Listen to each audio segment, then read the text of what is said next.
Hey everyone, welcome to air education. और हम करेंगे इसमें यूपीएसआई के हिंदी के पीवाईक्यू। जो सवाल अब तक पूछे गए हैं हिंदी में, उन सवालों को इसमें करें। ठीक है। इसमें अब तक हमने 6 क्लासेस कर ली हैं और ये 7वीं क्लास है। चलिए शुरू करते हैं। पहला ही सवाल है कि रसिक प्रिया ग्रंथ के रचनाकार कौन है।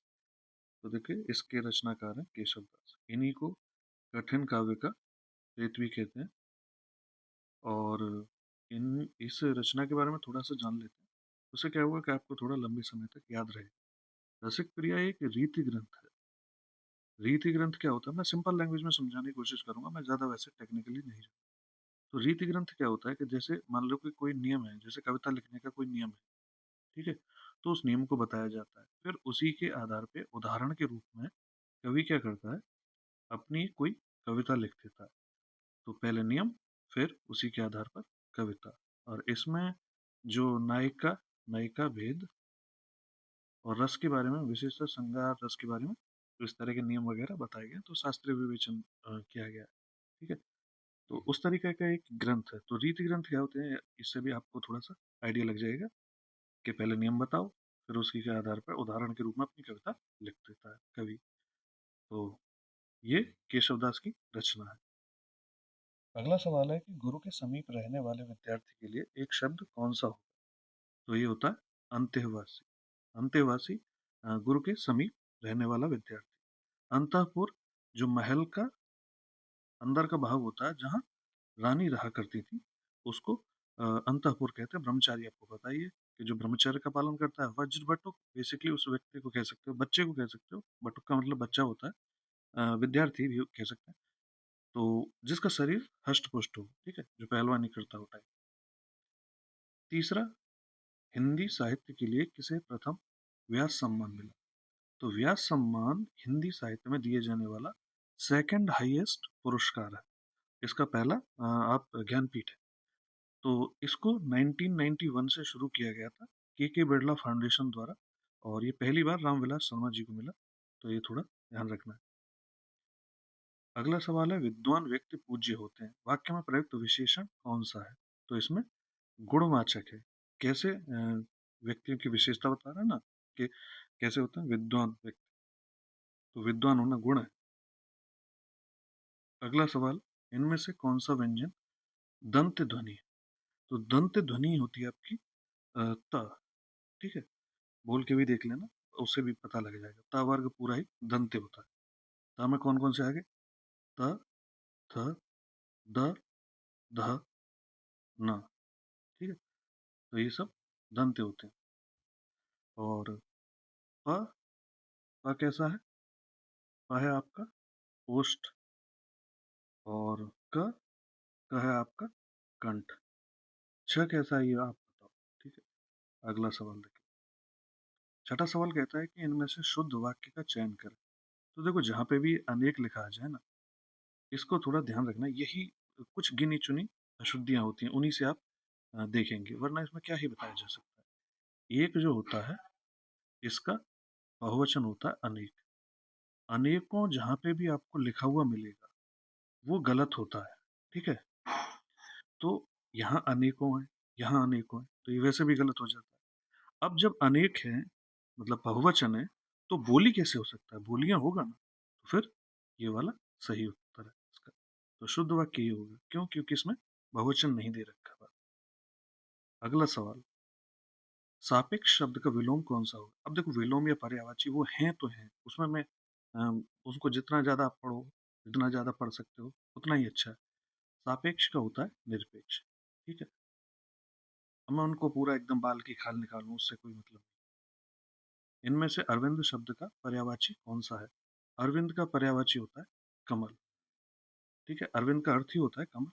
और कमल के और कौन कौन से हो सकते हैं, देखिए, जालज, पंकज, राजीव। और ज्यादातर जो जैसे जल के होते हैं ना, उसमें अगर जोड़ दिया जाता है, तो वो कमल के बन जाते हैं। ठीक है। वारिज। अच्छा, वारिज होता है, द नहीं होता। वारिद होता है बादल का। ये थोड़ा ध्यान रखना है, क्योंकि ये कंफ्यूज करने वाले होते हैं, इसलिए इनको मैं बता देता हूँ। ठीक है। अगला सवाल, संचारी भावों की संख्या कितनी है? संचारी भाव होते हैं आपके 33। अब ये आपको याद रहे तो अच्छी बात है, क्या होता है, मतलब 33 होते हैं। लेकिन अगर मैं ये बता देता हूँ कि क्या होते हैं तो थोड़ा लंबे समय तक याद रहेगा। देखो, जैसे आपने कोई दृश्य देखा, ठीक है, उस दृश्य को देखने के बाद आपके मन में भय उत्पन्न हो। अब इस भय के अलावा जो अस्थाई भाव उत्पन्न होंगे, ठीक है, अस्थाई भाव, जैसे आप भय के मारे एकदम उस जगह पे ठहर गए। अब ठहरे ही थोड़े रहोगे, फिर भागोगे भी ना। तो भागना और वो रोंगटे खड़े हो जाना, वो सब चीजें जो होती हैं आपके साथ, जो अदर भाव है, जो अस्थाई हैं, उनको आप संचारी भाव कहते हैं। ठीक। अगला सवाल, 10वां सवाल है, किवाड़ शब्द इनमें से क्या है? तो किवाड़ आपका एक तद्भव शब्द है, ये बाद में हुआ है। इसका तत्सम कपाट होता है। ठीक। अगला सवाल, 11वां सवाल कहता है कि इनमें से हिंदुस्तानी भाषा का रूप कौन सा है? तो हिंदुस्तानी भाषा आप उसको मान सकते हैं जो आप आम बोलचाल की भाषा है, जो ना तो पूरी तरह से संस्कृत पे डिपेंडेंट है और ना ही अरबी और फारसी पे। इन दोनों की जो मिली जुली है और जिसका बेस बनता है खड़ी हिंदी, उसी को आप हिंदुस्तानी भाषा कहते हैं। हिंदी उर्दू मिश्रित जो है, या बॉलीवुड में जो आप देखते हैं, वो जो फिल्मों में इस्तेमाल होती है, वो उस भाषा हिंदुस्तानी भाषा कही जाती है।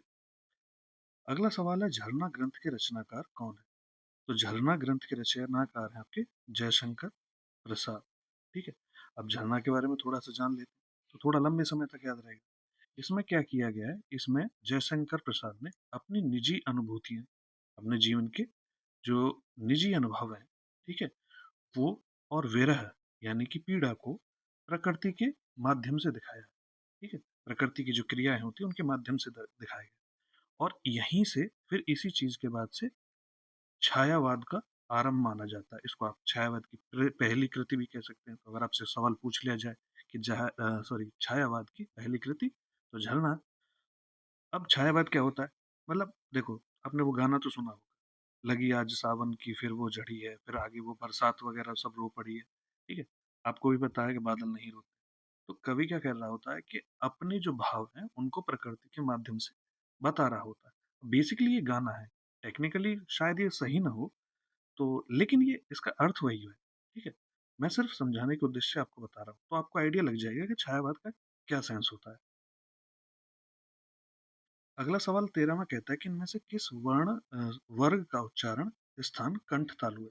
अच्छा, जो संयुक्त जगह वाले जो उच्चारण है वो तीन ही होते हैं।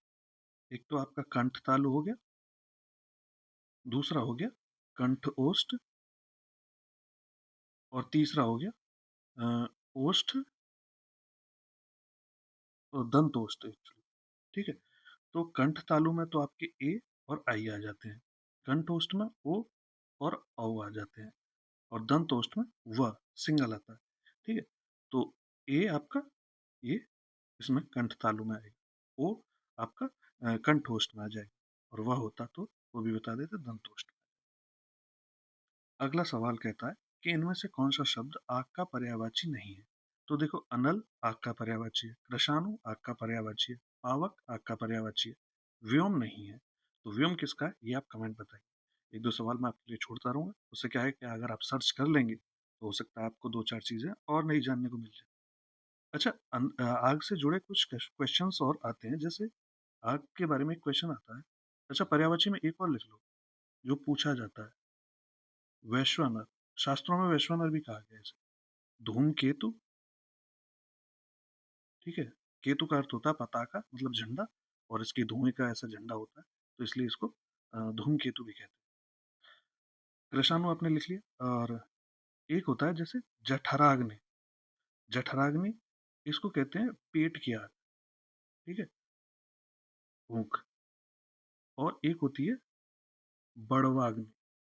अब बड़वाग्नि की जगह बड़वानल मिल जाए आपको तो अनल से जुड़ा हुआ बना, तो ऐसा कंफ्यूज नहीं होना है। बड़वाग्नि या बड़वानल दोनों एक ही चीज है, बड़वानल भी लिख देता हूँ, बड़वानल। ठीक है। तो ये हो गई समुद्र की आग। और ऐसे ही एक होता है दावाग्नि या दावानल, तो ये होती है जंगल की आग। ठीक है। तो ये भी आपको थोड़ा सा याद रखना है, क्योंकि इनके कई बार एक शब्द में भी पूछ लेता है। अगला सवाल है 15वां, पहाड़ पर लालटेन किसकी रचना है? किस की रचना है? तो ये मंगलेश डबराल जी की रचना है।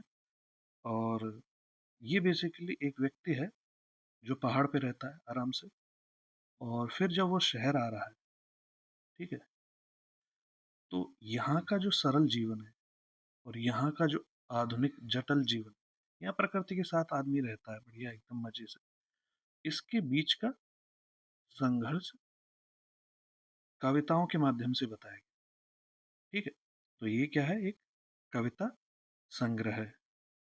ठीक, तो ये आपको याद रखना है। इससे क्या है कि आपको थोड़ा सा आइडिया लग जाएगा। पहले पहाड़ पहाड़ पे लालटेन थी, अब शहर में बल्ब है अपना एलईडी, तो उसी के बीच संघर्ष चल रहा है। तो मंगलेश डबराल जी इसको कविता के माध्यम से बता रहे हैं। अगला सवाल 16वां कहता है कि नारियल का तत्सम शब्द कौन सा होगा? तो नारियल का तत्सम शब्द होता है नारकेल, ये तद्भव है इसका। अगला सवाल 17वां कहता है कि हिंदी भाषा का जन्म इनमें से किससे हुआ है? तो हिंदी भाषा का जन्म हुआ है अपभ्रंश से। ठीक है, और इसके अगर आदि जननी के बारे में क्वेश्चन आता है, हिंदी की आदि जननी कौन है, तो वो आप संस्कृत करिए। और डायरेक्ट अगर रिलेशन पूछा जाए तो अपभ्रंश होगा। ठीक है, प्राकृत का जब रूप बिगड़ा, प्राकृत का जब रूप बिगड़ा तब अपभ्रंश बनी। ठीक है, और अपभ्रंश का मतलब ये होता है कि बिगड़ा हुआ रूप। ठीक, उसके बाद शौरसेनी अपभ्रंश और फिर हिंदी, तो ये क्रम है इसका। अगला सवाल है 18वां, जो कहता है कि गुड़ाकेश शब्द का संधि विच्छेद कौन सा होगा? तो गुड़ाकेश ये बेसिकली अर्जुन का एक पर्यायवाची भी है, और इसका शाब्दिक शिव जी के लिए भी इस्तेमाल होता है। क्योंकि इसका शाब्दिक अर्थ होता है, गुड़ाका का मतलब होता है नींद, तो जिसने नींद को जीत लिया हो, तो नींद को जीतने वाले को गुड़ाकेश कहते हैं। अब इसको आप संधि विच्छेद कर दो, गुड़ाका ईश। ठीक है, इसमें कौन सी संधि है? अच्छा, आ प्लस ई मिलकर ए कर रहे हैं। ठीक है, तो ये संधि होगी अब गुण संधि।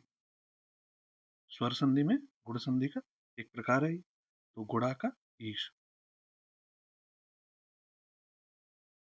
19वां सवाल, नैसर्गिक शब्द का पर्यायवाची कौन सा होगा? तो नैसर्गिक कहते हैं प्राकृतिक को। ठीक है, और प्राकृतिक का अपोजिट नहीं, अच्छा पर्यायवाची ही पूछा है तो प्राकृतिक ही हो। अगला सवाल देखते हैं, अनुच्छेद पढ़कर दिए गए सवालों के सही जवाब चुनिए। नहीं झुका करते जो दुनिया से करने को समझौता, ऊंचे से ऊंचे सपनों को देते रहते जूना, दूर देखती जिनकी पैनी आंख भविष्य का तमचीर। तो भविष्य के अंधकार को जो चीर कर जिनकी आंखें दूर देख रही हैं अपने, और मैं हूं उनके साथ खड़ी जो सीधी रखते अपनी रीढ़। ठीक, तो तम का शब्द यहाँ कौन सा अभिप्राय है? तो ये अंधकार। सीधी रीढ़ का अर्थ यहाँ कौन सा अभिप्राय है? तो सीधी रीढ़ जो मतलब कैसे होते हैं? स्वाभिमानी और स्वावलंबी होते हैं। ठीक है, अगला सवाल, कविता की पंक्तियों के अनुसार कविता किसके पक्ष में खड़ी है? तो उन लोगों के पक्ष में खड़ी है जो कोशिश कर सकते हैं, जो अपने भविष्य के लिए लड़ सकते हैं, जो स्वाभिमानी है, साहसी है, निर्भीक है, जो किए गए उपकारों को मानता है के लिए एक शब्द कौन सा हो?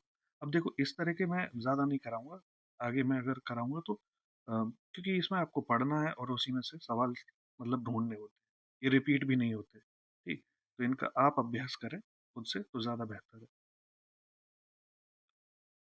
जो किए गए उपकारों को मानता है के लिए एक शब्द कौन सा होता है? वो कृतज्ञ होता है। और जो नहीं मानता है तो वो कृतज्ञ होता है। अगला सवाल, वही मनुष्य है कि जो मनुष्य के लिए मरे। तो ये मनुष्य के लिए मरे मतलब कि वाक्य में कौन सा अलंकार पूछा है? तो अलंकार इसमें अनुप्रास है, अनुप्रास में भी लाटा नुप्रास। ठीक है, तो इसमें क्या होता है कि जब कोई कोई शब्द होता है वो रिपीट होता है उस, ठीक है, दोबारा आता है लेकिन अर्थ सेम वही रहता है जो पहले था, लेकिन क्या होता है कि कॉन्टेक्स्ट बदल जाता है, यानी कि संदर्भ बदल जाता है। जिस संदर्भ में वो शब्द का इस्तेमाल हो रहा होता है वो संदर्भ बदल जाता है, तो वहाँ लाटा अनुप्रास होता है, और ये इसी का अनुप्रास का एक भेद होता है। अगला सवाल है कि जहाँ एक ही शब्द के अनेक अर्थ व्यंजित हो वहाँ कौन सा अलंकार कहलाता है? तो देखो, अगर जैसे एक शब्द आता है और वो रिपीट होता है तब उसके अर्थ अलग अलग निकलते हैं, तो समझ में आता है। लेकिन अगर कोई एक ही शब्द दे रखा हो, जैसे एक ही बार कनक लिखा हो और उसके कई अर्थ निकल रहे हो, तो वहां पे अलंकार होता है आपका श्लेष। इसका एक क्लासिक एग्जाम्पल है कि अरे वो है ना कि रहमन पानी राखिए, बिन पानी सब सून, और पानी गए न उबरे, न उबरे मोती मानस चून। तो इसमें जो पानी है उसका जो अर्थ है वो मोती के हिसाब से अलग है, मानस के हिसाब से अलग है, और चून के हिसाब से अलग है। तो शब्द एक ही है, अर्थ उसका अलग अलग निकल रहा है। तो वहां पे श्लेष अलंकार। अगला सवाल है कि इनमें से हिरण्य का पर्यायवाची कौन सा है? तो हिरण्य का अर्थ होता है सोना, स्लीप वाला सोना नहीं, गोल्ड वाला सोना। ठीक है। और हिरण्य का पर्यायवाची हो गया आपका, एक तो कंचन हो गया। ठीक है। उसके अलावा होता है हेम, स्वर्ण होता है, और हाटक होता है। हाटक, हाटकपुर जो सुंदरकांड में भी आता है, हाटकपुर मतलब सोने की लंका। ठीक है। और जाम्बूनद होता है। और हिरण्य से एक शब्द होता है हिरण्य गर्भ। ऐसा बताते हैं कि जब सृष्टि की शुरुआत हुई थी तो यही एक स्वर्ण का प्रकाश वाला एक अंडा टाइप था। उसी से पूरी सृष्टि बनी, उसी से ब्रह्मा जी उत्पन्न हुए और फिर उन्होंने सृष्टि बनाई। उनको भी हिरण्य गर्भ कहा जाने लगा। कायदे में तो हिरण्य गर्भ एक वो अंडा था, फिर उनको भी कहा जाता है क्योंकि उन्होंने सृष्टि बनाई। तो अगर ब्रह्मा जी का एक कभी ऐसे पर्यायवाची पूछ ले तो हिरण्य गर्भ उनका पर्यायवाची भी है। अगला सवाल, संयोग का विलोम शब्द कौन सा होगा? तो विलोम होता है इसका वियोग। 28वां, चिकना घड़ा होना। मुहावरे का अर्थ क्या है? चिकना घड़ा मतलब जिसपे कितनी भी बारिश पड़ती रहे उसको कोई फर्क नहीं। ठीक है। तो निर्लज्ज हो जाना। 29वां, हवन में जलाने वाली लकड़ी के लिए एक शब्द कौन सा होगा? तो हवन में जो लकड़ी जलाई जाती है उसको समिधा कहते हैं। अगला 30वां सवाल, इनमें से कौन सा शब्द तत्सम है? तो तत्सम शब्द, अच्छा तत्सम या तत्सम के बारे में मैं बता चुका हूँ या नहीं पता नहीं। तत्सम या तद्भव जो होते हैं ना, देखो तत्सम का मतलब होता है जो समान है, संस्कृत के समान है, जो पहले से है। तद्भव मतलब जो बाद में हो। ठीक है। तो तत्सम है अग्र। ठीक है। और इसका तद्भव आगे। आंख जो है ये आपका तद्भव है। ठीक है। इसका अक्षय होता है तत्सम, ये बाद में हुआ। आग ये भी आपका तद्भव है, तो इसका होता है अग्नि। अच्छा, अगर आपसे आंच भी पूछ लिया था तो आंच भी तद्भव ही है, और आज भी तद्भव है आपका। आज इसको अद्य बोलते हैं तत्सम में। ठीक है। तो अग्र का आगे, अक्ष का आंख, अग्नि का आगे आंच, अद्य का आज। आगे बढ़ते हैं। 31वां सवाल कहता है कि इनमें से कौन सा शब्द की वर्तनी सही है? तो कौन से शब्द की? ठीक। तो देखो इसमें सारे एक प्रत्यय से जुड़े हुए बने हुए शब्द हैं। तो एक जो प्रत्यय है जब ये जुड़ता है तो जिन जो शुरुआती अक्षर है, जो स्वर है, जो शुरुआती अक्षर का स्वर है, वो अगर ए है, नहीं ए नहीं, ए या ई है, तो वो ए या ए हो जाता है सही। और अ या आ है तो वो आ हो जाता है। जैसे इसमें इतिहास है तो इतिहास क्या हो गया? ऐतिहासिक। प्रत्यय जुड़ा ना एक। और आ है जैसे समाज, इसमें सामाजिक हो गया। अस्वर है ना और उ या ऊ होता है तो अ हो जाता है। जैसे उद्योग है, वो आपका हो गया औद्योगिक। ठीक। तो यहाँ आपका ऐतिहासिक ये सही है। अगला सवाल 32वां, यथार्थ शब्द का विलोम कौन सा होगा? तो यथार्थ का आपने शायद इस्तेमाल भी सुना होगा। यथार्थ मतलब जो रियलिटी है, जो वास्तविकता है। ठीक है। और आदर्श जो कल्पना होती है। ठीक है। ऐसा होना चाहिए या वैसा होगा। ठीक है। तो यथार्थ वर्तमान होता है, आदर्श भविष्य होता है, कल्पना होती है एक तरह से। 33वां सवाल, इनमें से दुख का पर्यायवाची कौन सा नहीं है? तो इसमें से देखो क्लेश मतलब ये इसका अर्थ भी दुखी होता है, कि आपको बहुत क्लेश हुआ या आपको बहुत क्लेश पड़ा, इस तरह के शब्द आई थिंक जैसे मतलब जो धार्मिक पुस्तक है उसमें आपको देखने को मिल जाएगा क्लेश का, और कष्ट, पीड़ा, ये सब दुख के ही पर्यायवाची हैं कि कष्ट होना, पीड़ा होना, क्लेश होना, ठीक है, लेकिन मोक्ष नहीं है। और मोक्ष ही हो जाएगा तो फिर काय का दुख। अगला सवाल है 34वां, वह श्रेष्ठ उपासक है, वाक्य में प्रयुक्त विशेष्य कौन सा है? तो देखो, विशेष्य से जानने से पहले विशेषण जान लो। विशेषण कौन से शब्द होते हैं जो संज्ञा या सर्वनाम की विशेषता बताते हैं, ठीक है, सर्वनाम की विशेषता बताते हैं। और विशेष्य वो शब्द होते हैं जिनकी विशेषण विशेषता बता रहे होते हैं, मतलब ये संज्ञा या सर्वनाम होते हैं, ठीक है। तो इसमें उपासक क्या है? विशेष्य है। क्यों? क्योंकि श्रेष्ठ क्या है? विशेषण। श्रेष्ठ है विशेषण, और विशेषण क्या बता रहा है? उपासक की विशेषता, ठीक है। और वह इसलिए नहीं होगा क्योंकि देखो, उपासक हो गया आपका विशेष्य, और ये हो गया श्रेष्ठ विशेषण। तो विशेषण के जो सबसे जो तुरंत बाद आता है अगर संज्ञा, उसी को उसी को विशेष्य माना जाता है, ठीक है, जो सबसे क्लोजेस्ट होता है, ठीक। तो ये एक रूल है। तो इसमें आपका उपासक आपका विशेष्य हो। 35वां, जयद्रथ वध के ग्रंथ के रचनाकार कौन है? मैथिली शरण गुप्त इसके रचनाकार हैं। अगला सवाल 36वां, किन के नाम अधिकतर स्त्रीलिंग होते हैं? तो बोलियों के, जैसे अवधि, या अवधि ही ले लो, अवधि बोली जाती है, या ब्रजभाषा बोली जाती है, ठीक है। तो इस तरह आप जब भी स्त्रीलिंग या पुल्लिंग का अगर इस तरह का सवाल आता है शब्द के बारे में, तो उसको आप वाक्य बना के देख लीजिए, बहुत आसानी से निकल आता है। अगला सवाल है 37वां, रेजु शब्द का विलोम कौन सा होगा? तो रेजु का अर्थ होता है सरल या सीधा, ठीक है। तो और वक्र का होता है टेढ़ा, ठीक है। तो ये वक्र इसका विलोम होगा। आगे बढ़ते हैं। 38वां सवाल, 38वां सवाल कहता है कि किस शब्द में उपसर्ग नहीं है? उपसर्ग जैसे प्रत्यय क्या होते हैं? प्रत्यय तो शब्द के बाद में जुड़ते हैं। जैसे कोई शब्द है, इसके पहले अगर कुछ जुड़ता है और वो इसका अर्थ बदल देता है तो उसको उपसर्ग कहते हैं। प्रत्यय बाद में जुड़ते हैं, प्रत्यय, ठीक। तो उपसर्ग अपवाद में अप जुड़ा हुआ है, प्रभाव में प्र जुड़ा हुआ है, और पराजय में परा जुड़ा हुआ है। तो ये सभी आगे जुड़े हुए हैं, तो ये सब उपसर्ग हैं। ओढ़ना में ऐसा कुछ नहीं, ओ नहीं है। ड़ाना कोई शब्द नहीं हो सकता है। ओ को अगर आप अलग भी कर लेते हैं, ओ प्लस ड़ाना, तो इसमें ओ कोई फिर ड़ाना कोई शब्द नहीं बनता है, ठीक है।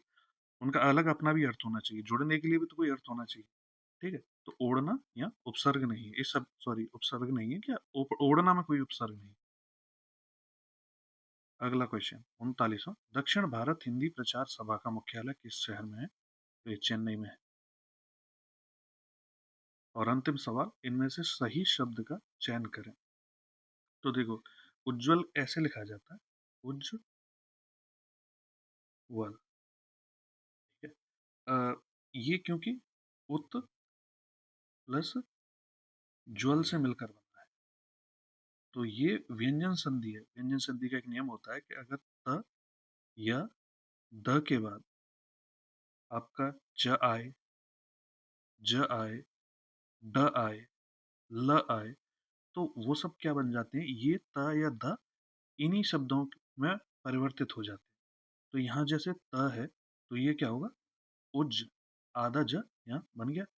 अब ये ज्वल को आप जोड़ दीजिए, तो आप इसमें अननेसेसरी अ की मात्रा क्यों लगाएंगे जब वहां है ही नहीं?